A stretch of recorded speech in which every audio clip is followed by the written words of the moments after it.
Donc, 4 principes, le Brahman, l'Atman, le Dharma et le Karman. Et on a compris dans la vidéo précédente la relation entre les quatre.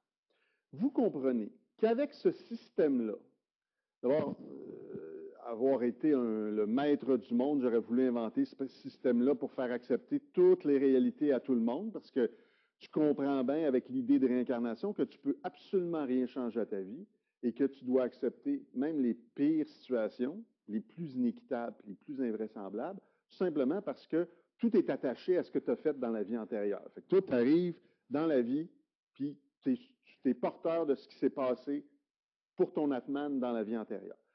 Vous comprendrez qu'il y a du monde à qui ça ne faisait pas l'affaire. Il y a du monde qui regardait ça en disant « ça se peut pas, ça ne marche pas, c'est pas acceptable. » Il y a des situations vraiment exagérées, vraiment d'inéquité, on en parlera quand on parlera des castes, qui sont absolument carrément inacceptables. Alors ici, il est mis à avoir des mouvements de contestation en hindouisme. Alors, autour du 6e siècle, avant Jésus-Christ, donc là, l'hindouisme existe depuis très longtemps en Inde, mais il y a un vent de contestation et il y a des philosophes, on a parlé des sadhus, qui se mettent à se promener en Inde, qui se mettent à remettre en cause le système, les principes qui existent, et qui vont écrire des nouveaux textes, qui vont mettre de l'avant des nouveaux principes. En fait, des principes qui viennent amender, transformer, modifier le sens des premiers principes. Comme donner un peu d'espoir, une vision différente. Alors, mettons qu'on regarde ces 4 principes-là, mais d'une autre façon. Alors ici, dans le fond, dans la nouvelle compréhension, on va parler des 4 suivants, des 4 principes suivants. On va dire, bien, finalement, les humains, avec leur Atman, sont pris dans une espèce de cercle incessant de réincarnation. Donc, on va le regarder sous une forme circulaire. Ce principe-là de la circularité, on va l'appeler le samsara. Donc, on va leur donner des numéros 3, 4. Le samsara, ça va être le principe 5. Le samsara, c'est l'idée que chaque Atman, finalement, est constamment en train de se réincarner dans une espèce de cercle duquel il ne peut pas sortir. Imaginez une roue duquel on ne peut pas sortir et finalement, tous les éléments que je mets là, ce sont des Atman qui se réincarnent constamment. Il y a une espèce d'idée de t'es prisonnier quelque chose.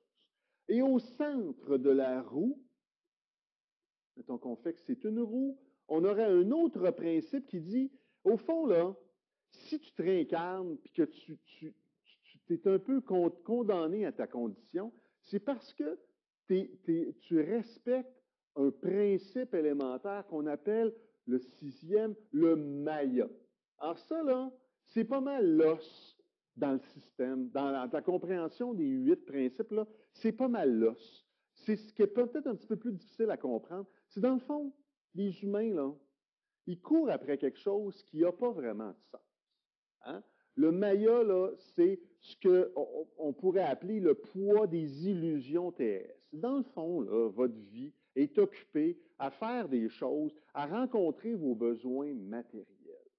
Tu sais, l'image qu'on a, l'expression qu'on a parfois de métro, boulot, dodo. Tu te lèves le matin, tu te prépares, tu vas travailler, tu donnes tes meilleures heures de ta journée, les meilleures années de ta vie à un travail pour gagner de l'argent. Tu reviens chez vous, tu te couches, tu te prépares pour le lendemain. Et toute ta vie est subordonnée à ça jusqu'à ta retraite où là, tu as moins de capacité physique. Puis tranquillement, tu te prépares éventuellement à mourir.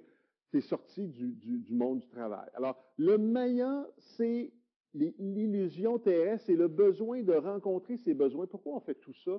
C'est pour pouvoir manger, dormir, avoir des bébelles. Dans une société comme la nôtre de consommation matérialiste, bien, on veut avoir le plus d'objets possible, on veut se payer du bon temps. Bien, pour ça, il faut travailler. Pour ça, il faut donner les meilleures heures de sa vie à un travail, à des obligations. Et le Maya, ça existe dans toutes les sociétés, à toutes les époques. C'est ça que ça signifie. c'est que dans le fond, les humains, ils passent l'essentiel de leur vie à essayer de rencontrer leurs besoins matériels. Alors le Maya, c'est dans le fond tous les efforts qu'on fait pour la rencontre des besoins matériels. Nous autres, on est rendus avec des besoins sophistiqués, mais vous pouvez comprendre que selon l'époque, selon le milieu, on peut avoir, c'est juste manger ou juste se loger ou juste se déplacer. Mais nous, on est rendu bien plus loin que ça. Mais c'est la même idée, c'est que les humains sont essentiellement mobilisés autour de la rencontre de leurs besoins matériels, puis courent après quelque chose. Alors, vous me voyez tout de suite venir, là. Si on dit ça, c'est qu'on voudrait dépasser cette condition-là. Alors, le Maya, le samsara, c'est le cycle. Hein?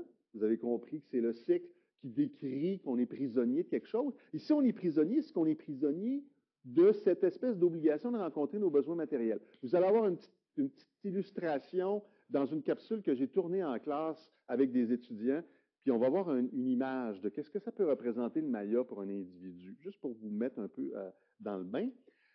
Et là, ça nous ouvre au 7e principe. Imaginez que des philosophes ont dit, oui, mais si on voulait se libérer, là, si on voulait sortir de cette espèce de piège-là, bien, ce serait quoi? Bien, là, on tombe au 7e principe qu'on appelle le moksha. Le moksha, c'est la libération. C'est l'idée que bien, tu peux sortir de ta condition, tu peux t'élever. Alors, moksha, c'est à la fois élévation spirituelle. Alors là, on va introduire le mot spirituel.